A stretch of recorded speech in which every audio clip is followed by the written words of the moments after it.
Can I ask you a question? If I stopped you in the middle of your workout today, right between sets, and asked, "What are you training for?" How quickly could you answer? Not your workout, not today's class, not, "I'm trying to lose a few pounds." I mean, really, what are you building? Who are you trying to become?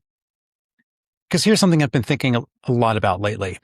We spend a lot of time measuring our fitness. We count workouts, we track miles, we celebrate PRs. My watch can tell me my heart rate. It can give me a recovery score. It can even tell me if I had a drink last night. But it can't answer the one question that matters most. Am I becoming the athlete I set out to be? It can measure today. It can't measure direction. And somewhere along the way, it's possible to become incredibly busy without actually becoming better. Busy isn't the same as becoming. That sentence has been rattling around in my head for weeks. Because every year, somewhere around July, I catch myself asking the same questions. What have I accomplished? Where am I headed? What's working? What's holding me back? And maybe the hardest question of all, am I still on track? I usually ask those questions about my business, but this year I realized, why wouldn't I ask them about my body? Because your body deserves a performance review just like your career does. Fitness is often described as a journey, and I think that's true. Journeys require direction. Adventures embrace uncertainty. If you've been wandering through your fitness for the last 6 months, hoping you'll eventually arrive somewhere, it's highly likely you're on an adventure to nowhere. So today, we're going to press pause. We're going to perform a mid-year athletic audit. Not to judge where you are, but to make sure you're still becoming the athlete you want to be. Welcome to Cue the Burn, where performance meets grit and recovery is just part of the show. I'm your host, Mark Lusk, manual physical therapist, former professional dancer, and lifelong athlete who's still chasing the fire well into my 50s. This podcast is all about the science, stories, and strategies that fuel high-performing bodies. Whether you're on stage, under a barbell, or navigating the grind of urban life, from injury prevention to mental resilience, we're diving deep into what it takes to stay strong, mobile, and ready for whatever role life casts you in. Cue the music, cue the lights, cue the burn. Let's go.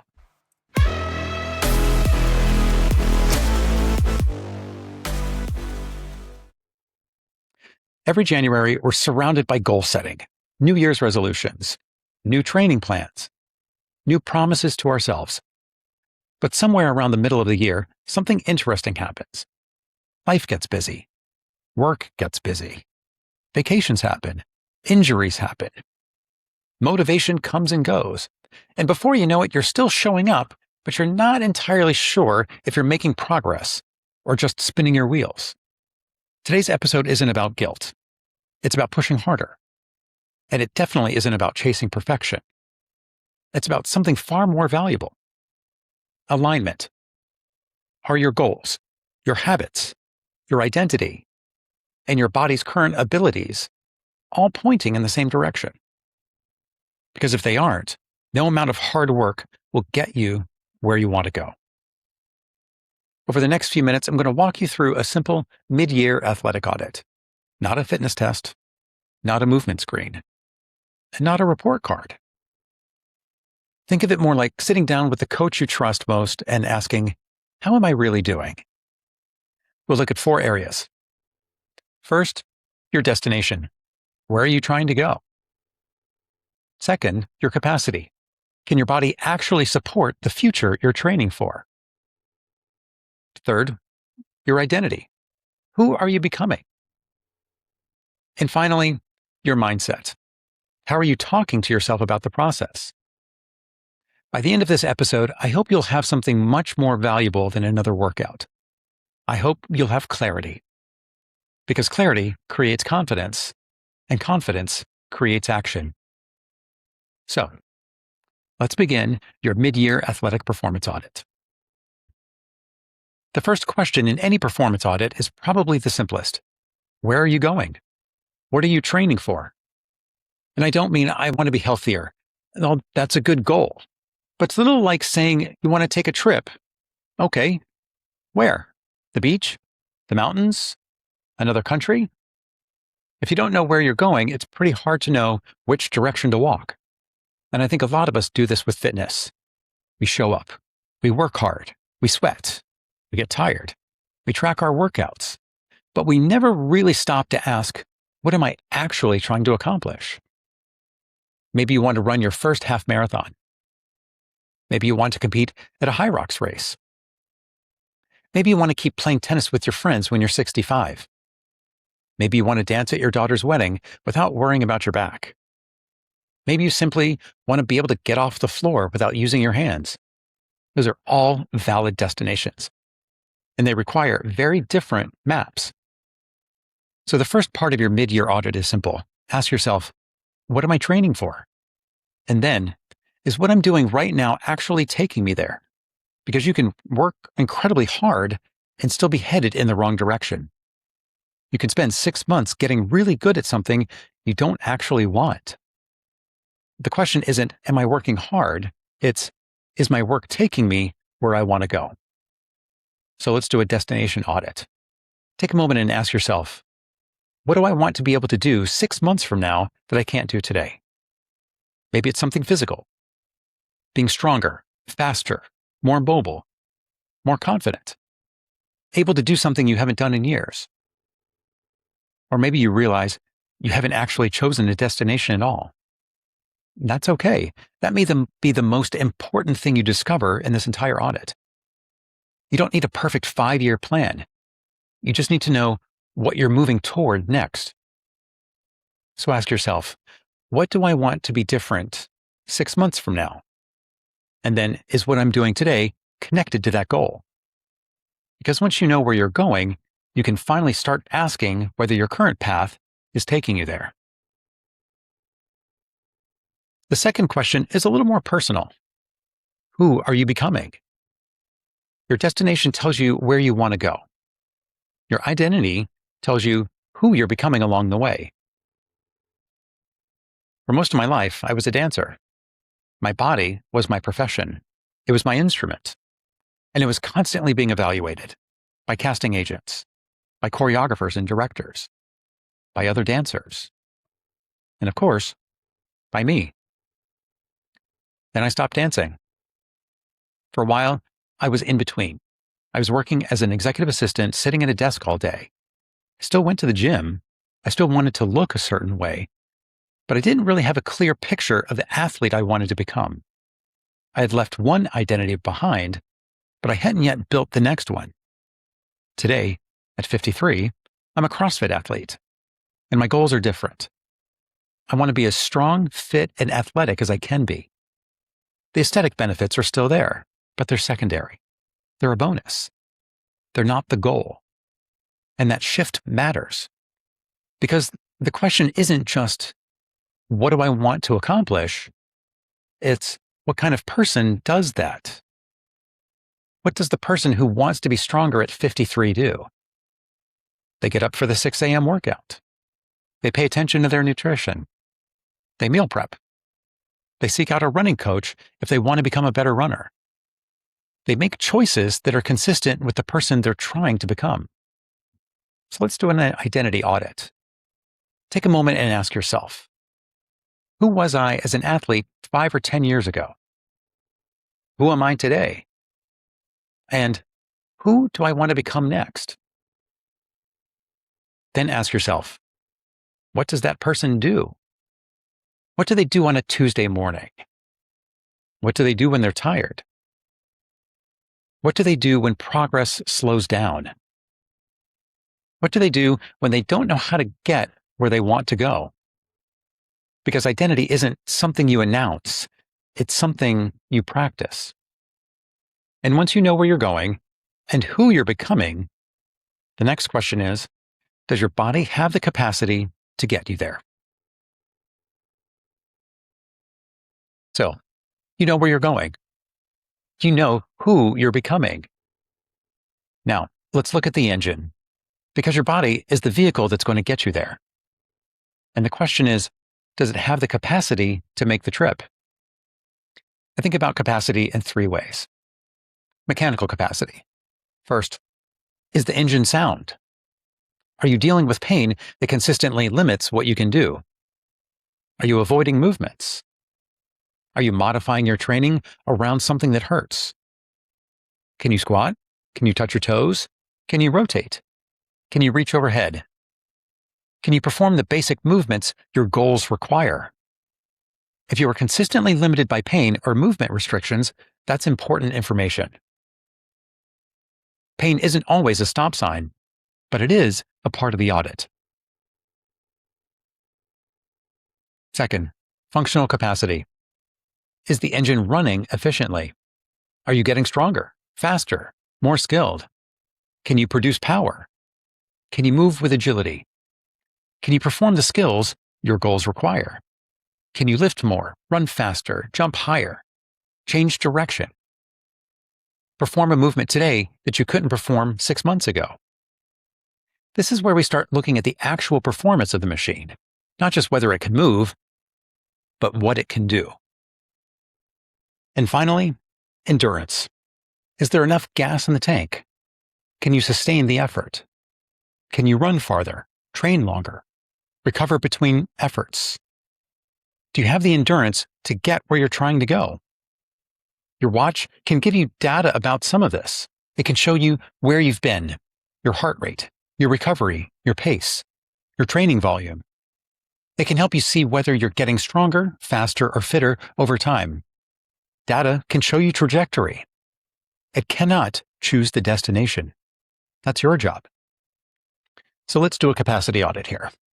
Take a moment and ask yourself, is my mechanical capacity sound? Is my functional capacity improving? And do I have enough endurance to get where I'm going?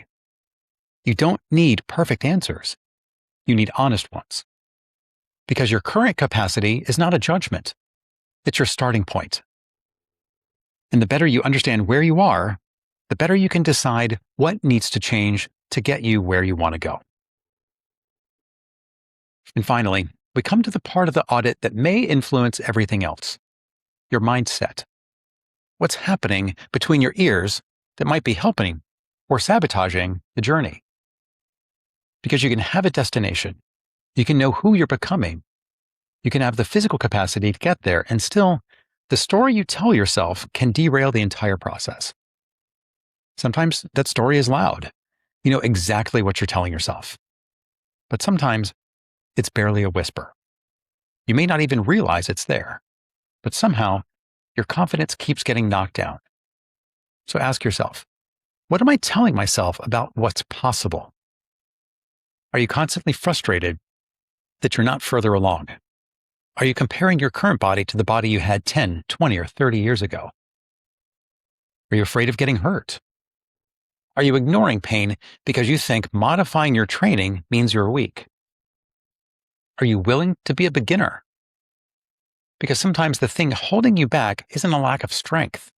It's the belief that you're too old, too injured, too far behind, too busy, too inexperienced. And sometimes the story is the thing that needs to change first. So let's do a mindset audit. Take a moment and ask yourself, what am I telling myself I can't do? Is that actually true? Or is it something I haven't tried yet? What am I afraid of? Failure? Pain? Embarrassment? Starting over? Being a beginner? And finally, what would change if I stopped asking, can I still do what I used to do, and started asking, what am I capable of becoming now? Because you're not required to become the athlete you were at 25. You don't have to chase your old body. You don't have to recreate your old performance. You get to build something new, something that fits the body, the life, and the goals you have today. And that's the real purpose of a mid-year athletic audit. Not to look backward and judge the first half of the year, not to beat yourself up over the mistakes, but to look forward with better information and better intention, to see what is possible, to ask, where am I going? Who am I becoming? What can my body do right now? And what story am I telling myself about what's possible? Because once you answer those questions, you have something far more valuable than motivation. You have belief. And belief in yourself pulls it all together. That's the actual fuel in the engine. So that's the audit.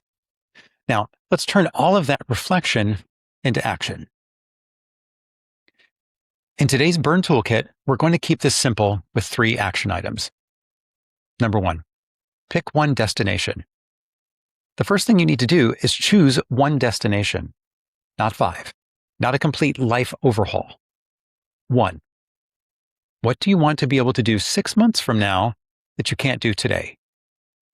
Run a 5K? Complete a high rocks race? Lift a certain weight? Touch your toes? Play tennis without pain? Keep up with your kids? Choose one thing and write it down. Because a destination you can see is a destination you can train for. Number 2, build the bridge. Now ask, what needs to be true for me to get there? If your goal is a high rocks race, you may need more strength, running, and conditioning. If your goal is to play tennis without pain, you may need to address a physical limitation that's been holding you back. If your goal is to become stronger, you may need a structured progression instead of randomly choosing workouts. Your destination tells you where you're going. Your capacity audit tells you where you are. The bridge is the work between those 2 points. So identify one gap between where you are now and where you want to go. Then ask, what is the next action I can take to close that gap? Not the entire plan, the next action. Number 3, act like the athlete you're becoming. This is the identity piece. Ask yourself, what does the person I want to become do? Then do one of those things. The future runner hires a running coach. The future high rocks athlete starts running consistently. The future strong person gets up for the 6 a.m. workout. The future durable athlete pays attention to recovery. The future athlete doesn't wait to feel like that person. They start practicing the behaviors of that person now. Because identity isn't something you announce, it's something you practice. Maybe you started the year with a goal. Maybe you've stayed on track. Maybe you haven't. Maybe you've gotten stronger. Maybe you've been injured. Maybe life got in the way. And maybe you lost your direction. That doesn't mean the journey is over. It means it's time to look at the map again. Look at where you are. Look at where you want to go. And decide, what is the next step? Because you don't need to be the athlete you were 5 years ago. You don't need to have the perfect plan. You don't need to know every step between here and your destination. You just need to know whether the next step is taking you in the right direction. Athletes don't drift into resilience, they train into it. This week, ask yourself one question. Am I still on track? If the answer is no, don't beat yourself up. Don't throw out the entire plan. And don't wait until next January. Ask, what is the next step? Then, take it. I'm Mark Lusk at MVMT Physical Therapy, and this is Cue the Burn. If today's episode made you think differently about your own fitness journey, you can find movement tips, upcoming labs, and more at mvmtpt.com and by following us at MVMTPT on social media.